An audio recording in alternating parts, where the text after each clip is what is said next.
Alright, YouTube, we are back, of course. I got a question for you guys really quickly. Does size matter? Because if it does, then there's no hope for me. Anyways, what we have today is our boy Tetsuya Nomura did an interview with Polygon for Cool Sword Day, which I guess is something they started doing last year. Whatever, anyways. But within this interview, Nomura talks about Sephiroth's iconic weapon, the Masamune, and confirms that it does indeed change size through kind of like everything FF7. It does have like a consistent size in mind for what it should be, but it's never that, whether that's in merchandise or the games. So let's hop into this. Sephiroth ranks very high on the cool scale, and a huge reason for that is his Odachi, the extra long katana he wields, called the Masamune. He's not the first Final Fantasy character to wield a sword that has this particular name, but he's probably the most notable, not least because of a very infamous murder he commits with the sword at a key moment in the original Final Fantasy VII, and also in FF7 Rebirth, although that scene plays out somewhat differently. Yeah, the Masamune's been in the Final Fantasy series since the very beginning, and has been in every single numbered entry and their sequels, except for Final Fantasy VIII and Final Fantasy XIII. I sort of understand why there wasn't one in 8, since there's a very unique weapon system in that game, but you still could have just named one of Squall's gunblades Masamune. And I'm just now realizing when it comes to Final Fantasy XIII that Lightning also used a gunblade, or like an iteration of a gunblade, right? So maybe that was just because of the protagonist weapons in these specific games, maybe they just didn't want to do a Masamune. But obviously when it came to the sequels for 13, they did eventually give her that. Well, actually with 13-2, which I've yet to play, it's just mentioned in the game, and Gilgamesh wields a Masamune. I guess Lightning doesn't actually get one.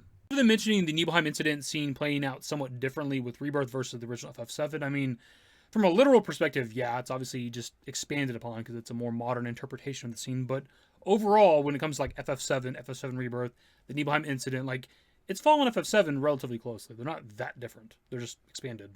I've been both fascinated and amused by the ostentatious, hell of a word to use, appearance of Sephiroth's sword ever since I first saw cosplayers brandishing their versions of it at conventions in my teen years, and I've always wanted to know what went into its supremely impractical design. So who better to ask than designer Tetsuya Nomura, the Square Enix visionary who first put the sword into Sephiroth's hands. And so, in honor of Cool Sword Day, here's Nomura explaining the sword's backstory, its surprisingly variable length, and more. Now, is the Masamune actually impractical? I mean, yeah, probably to like most people in the real world, right? But we do actually have like real world swords that are of the same size or sometimes bigger. They're probably like display swords or ceremonial things, but they do exist. And Nomura does say later on in the interview that he puts the Masamune around about 10 feet, right? But I don't know if that means just the blade, or if he's talking about like the blade and the handle, from like the tip of the handle to the tip of the blade. That's 10 feet. Because that does matter to a certain degree. Here we have a random image of Sephiroth, I think from maybe like Crisis Core Union or something. But if you look at this particular depiction of the sword, like that handle is massive, dude. That handle itself is a good like 2 feet potentially.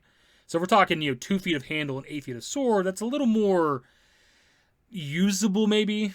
A big factor of this is weight. Like, what is the blade made of, right? Like, that's gonna obviously factor into the weight. Like, depending on how heavy the sword is, regardless of the size of it, if it's light enough, it could theoretically be used.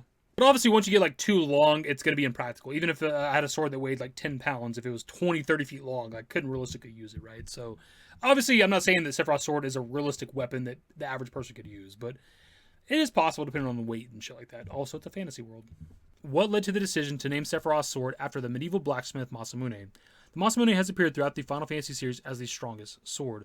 When thinking about equipping Sephiroth with a sword that is a worthy match for him, I figured there was no better option than Masamune. Whose idea was it to give Sephiroth this specific type of sword rather than a Buster Sword, for example?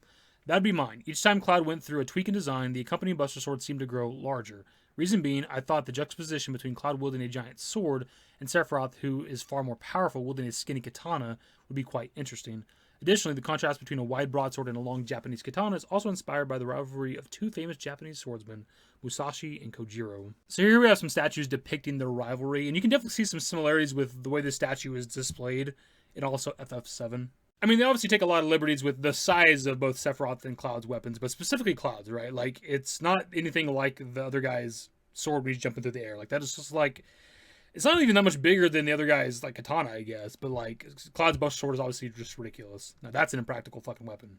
But as Nomura does touch on, I do like the juxtaposition of Cloud's ridiculous Buster Sword, or I guess his axe, or I guess Angeal's Buster Sword. And then, Sephiroth's Masamune, which is very, very skinny. It doesn't look like it should even be able to hold up to the Buster Sword, but obviously it does. Were there any other design ideas for his sword that were not chosen and that you'd be willing to share with us? As mentioned earlier, I had a specific sword in mind for Sephiroth, so I didn't have any other ideas. So I thought that was kind of interesting, because if you look at concept art for Cloud, there's definitely different versions and different styles for his weapon, but I guess like he never wanted to do anything different with Sephiroth. He always had this kind of sword in mind. Did the length of Sephiroth's sword make it difficult to design fight scenes, especially in FF7 Rebirth, where you actually get to play as Sephiroth? Sephiroth has appeared in many different titles before, and with each appearance, the length of his sword is adjusted based on the title's specifications. In other words, we didn't design the scene based on the length of the sword, but rather designed the length of the sword based on the game design. I have a rough guideline that his sword should be around 10 feet long, but this has never been consistent across any of his appearances, including Final Fantasy VII Rebirth, or any merchandise, etc. So yeah, as I mentioned earlier in the video, he does have like an estimated size for Sephiroth's sword around 10 feet, but it's never consistent through all of his appearances, whether that's a video game or I guess also like movies and whatever. Like it's always adjusted based on whatever they're making for Sephiroth, which I've definitely heard people talk about. I've never really taken that much note of it. Like I know his sword's supposed to be ridiculous based on like the original FF7 like art for him, and I think in the booklet or something. Like his sword looks ridiculous compared to his body, right? So I know he's supposed to have a gigantic sword, but I never really paid attention to whether it's bigger or smaller based on what it looked like it was supposed to be. But that is Nomura confirming that if you ever were like looking at the sword in a different game or movie or whatever that Sephiroth's appearing in, and thought that the sword looked a little bit off or wasn't the right size or something like that, that was intentional. Do you ever alter the length of the sword in certain scenes, such as lengthening it for visual effect or shortening it to accommodate certain moves? The Masamune's blade has an organic quality to it, lengthening and shortening as needed. In the recently released second season of the First Soldier arc in Final Fantasy VII Ever Crisis, there actually is a scene in which the Masamune grows longer for the first time. I would love for you to check it out. So I actually haven't played this part of the First Soldier story yet. I think I'm up to right before this. I think I completed all you could at the time, then you had to wait for the next update, right? So I actually haven't seen this yet, which is pretty interesting that there is like an organic property of the sword where it can change size. It's like a canon thing now with the Masamune, that it can be longer or shorter, I guess, for whatever Sephiroth might need it for. Now, this article is actually the first time I'm learning about this, which is super interesting because I've talked about in the past when we've discussed the sword and kind of the origins of the weapon and shit, that I've always felt like it had a magical nature to it. And this is before we ever even got to the compilation. This is before anything beyond the original FF7. This is based on two things for me with the original game. One was the booklet itself, where they describe Sephiroth and they talk about his sword having like destructive power or something like that only he can wield, which sounded magical to me. And also, whenever President Shinra's killed, like the sword's left in the back of President Shinra. But obviously later on in the game, Jenova Roth has the Masamune still whenever we see her, right? It's her, him, whatever the fuck. So like it seems like he had the ability to like, manifest it, which we do see later on in the compilation with Advent Children. The last question and answer here is just him plugging Ever Crisis, because he asks if somebody in the universe made it specifically for Sephiroth, and obviously with the First Soldier story that we've got, here lately with Ever Crisis, it talks about the history of the Masamune, right? And like the blacksmith that made it in the village and shit. So we're not gonna read that. Like just play Ever Crisis if you want to learn that shit. Or you could watch both videos I made about this so far. Yeah, that's pretty much the video, my dudes. The main talking point from this interview for a lot of people is Nomura confirming that Sephiroth's sword does indeed change size, and that's outside of the Ever Crisis First Soldier shit that we kind of briefly discussed. Like, just if you've seen him in like a different game or the various compilation shit or whatever for FF7, if his sword seemed like it was a different size, whether that's bigger or smaller, that was always intentional based on the game or the appearance or whatever. I will say, though, learning about the Ever Crisis shit does make me actually want to hop into that story now, because I just haven't done it for really no particular reason. And whenever the new chapter came out, like, it depends on what we're doing on the channel at the time, like, because if there's kind of anything else that was more relevant than Ever Crisis, we were doing videos on that shit, and I might have just kind of forgot about it and just hadn't made a video on it yet. But we have been kind of covering, like, the origin of Sephiroth's sword through Ever Crisis and shit so far, and I just kind of forgot about it, to be honest, so we might do a video on that sometime soon-ish. Anyways, that's the video. Subscribe channel if you guys are new, search networks in the description below. Follow me on ffvii. That's it. Bye.